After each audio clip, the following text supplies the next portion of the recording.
வணக்கம். சித்தர்கள் என்பவர்கள் இந்த நாட்டில் வாழ்ந்த அபூர்வமான ஞானிகள்.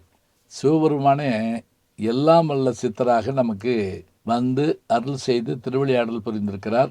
மதுரையிலே மீனாட்சி அம்மன் கோவிலிலே உட்பிரகாரத்திலே துர்க்கை அம்மனுக்கு அருகிலே இருப்பவர் எல்லாம் வல்ல சித்தராகி சிவபெருமான். சித்தர்கள் 11 சித்தர்கள்னு சொல்லுவாங்க, 18 பேர். சுந்தரானந்த சித்தர் பற்றி கூட நம்ம பேசியிருக்கோம். அந்த கோயிலுக்கு போயிட்டு வந்திருக்கிறோம். நம்முடைய யூடியூப்பில் இருக்குது, நீங்கள் பாருங்கள். அபூர்வமான செய்திகள் அதில் இருக்குது. அது தவிர இந்த சித்தர்கள் யார்? இவங்க யாருன்னு கேட்டால், இவங்க சமண, பௌத்த, இந்து, சைவ, வைணவ இப்படி எது வச்சுக்கிட்டாலும் சரிங்க, இவர்களுடைய கருத்து என்பது ஆச்சரியமாக இருக்கும். எங்கள் பேராசிரியர் தோப்பா அவர்கள் சொல்வதாக இருந்தால், சித்தர்கள் சடங்குகளுக்கு எதிராக சில விஷயங்களை சொன்னாங்க. என்ன சடங்குகள்னால், சரியான சடங்காக இருந்தால் தப்பு இல்லை, ஆனால் என்ன செய்கிறோம்னு தெரியாமல் ஏன்ப்பா அப்படி செய்கிறீங்க அப்படின்னு சொல்லி கேட்பாங்க.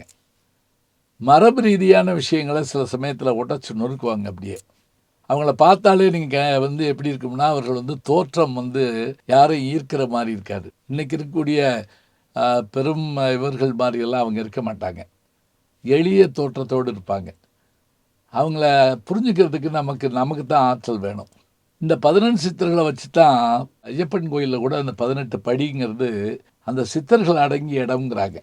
ஜீவசமாதி இருக்க இடத்துக்கு நீங்கள் போயிட்டு வாங்களேன். நான் சொன்னால் கூட அது உங்களுக்கு தெரியாது. அது ஒரு பெரிய மாற்றத்தை கொடுக்குங்க. இதை நான் ஒரு தடவை சொல்லி, நீங்கள் என்னத்தையாவது சொல்லி விடுங்க அப்படின்னு ஒருத்தவங்க சொன்னாங்க. அப்படிலாம் நானே அனுபவிச்சிருக்கேன். கோரக்க சித்தர்னு ஒருத்தர் நாகப்பட்டினம் கடற்கரையில் சுனாமியே வந்த போதும் கூட அது அந்த இடம் அப்படியே இருந்துச்சுங்க. கட்டார பார்த்தேன் நான். அதே போல் நெரூர், அங்கே ஒரு ஜீவசமாதி மடம் இருக்குது. இங்கே கிண்ணிமங்கலம், இங்கே ஒரு ஜீவசமாதி மடம் இருக்குது. இதுகளில் இந்த 11 சித்தர்களில் ஒருவர் யாருன்னு கேட்டால் சிவவாக்கியார். இந்த சிவவாக்கியார் தமிழ்நாட்டுக்காரருங்கிறாங்க, வடநாட்டிலேருந்து வந்திருக்கலாங்கிறாங்க. இவருடைய வரிகள் அவ்வளோ அருமையாக இருக்கும். எல்லாரையும் கூப்பிட்டு அறிவுரை இல்லை, கேள்வியே கேட்பாங்க. எப்பா நீ கோயிலுக்கு போ, சாமி கும்பிடு, எல்லாம் சரி, உனக்கு ஒரு விஷயத்தை தெரிஞ்சுக்கிட்டு போப்பா. இந்த உடம்பு இல்லைன்னா அந்த உலகத்தில் எதுவுமே இல்லைப்பா. எப்படி சொல்லுவாங்க தெரியுமா? கோயிலுக்கு போகிறோம், அங்கே ஒரு சாமி இருக்கார், அவரை கும்பிடுறோம், வர்றோம், சரி அது இருக்கட்டும். ஆனால் அது மட்டும் இல்லைப்பா வாழ்க்கை. நட்டகல்லை தெய்வம் என்று 4 புட்பம் சாத்தியே சுற்றி வென்று மொனென்று சொல்லும் மந்திரம் ஏதடா. நட்டகல்லும் பேசுமோ. இது வரைக்கும் பார்க்குறப்ப நமக்கு என்னமோ கடவுள் மறுப்பு கொள்கை மாதிரி இருக்குது. ஆனால் அவர் சொல்கிறாரு, நட்டகல்லும் பேசுமோ நாதன் உள்ளிருக்கையில். இந்த உடம்புக்குள்ள, அதாவது சிவனே சிவன், இதாங்க அவருடைய கோட்பாடு.